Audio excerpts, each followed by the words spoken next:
கதிரும் ராஜியும் ஹோட்டலுக்கு போறாங்க. மெனு கார்டை கதிரு பாக்குறாரு. என்ன ராஜி, இந்த ஹோட்டல்ல மெனு கார்டுல இவ்வளவு காசு போட்டிருக்காங்க. பரவாயில்ல, ஏதாவது வாங்கி சாப்பிட்டு தானே ஆகணும். ஆர்டர் பண்ணுவோம். கதிரு ஆர்டர் பண்றாரு. ஒரு சிக்கன் பிரியாணி, 2 புரோட்டான்னு. டேபிளுக்கு வந்துருது சிக்கன் பிரியாணியும் புரோட்டாவும். சிக்கன் பிரியாணிய கதிரு ராஜிக்கு வைக்க சொல்றாங்க. கதிரு புரோட்டா வச்சுக்கிறாரு. ராஜி மனசுக்குள்ள நினைக்கிறாங்க, எனக்காண்டி சாப்பாட்டுல கூட கதிரு சாக்ரிஃபைஸ் பண்றான் அப்படின்னு மனசுக்குள்ள நினைச்சுக்கிட்டு சிக்கன் பிரியாணிய சாப்பிடுறாங்க ராஜி. கதிரு புரோட்டாவை சாப்பிடுறாரு. ராஜி கேக்குறாங்க கதிரு கிட்ட, என்ன பீச்சுக்கு கூட்டிட்டு போறியா? அதுக்கு கதிரும் சரின்னு சொல்லிடுறாரு. பீச்சுக்கும் கூட்டிட்டு போறாரு. ராஜி சின்ன குழந்தையாட்டம் விளையாடுறாங்க பீச்ல. கதிர்கிட்ட கேக்குறாங்க ராஜி, உனக்கு பீச்னா பிடிக்காதா?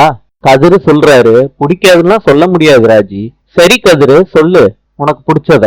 ராஜி, என்னை சுத்தி இருக்கவங்கள சந்தோஷமா வச்சு பார்க்க பிடிக்கும். கதிரு அத சொல்லிட்டு ராஜிய பார்த்து சிரிக்கிறாரு. ராஜியும் சிரிக்கிறாங்க. ராஜி கதிரு சிரிச்சுக்கிட்டு இருக்கப்ப செல்ஃபி எடுக்கிறாங்க. கதிரு சொல்றாரு ராஜி கிட்ட, அடுத்த ட்ரிப்பும் இதே மாதிரி பீச்சுக்கு வரலாமா?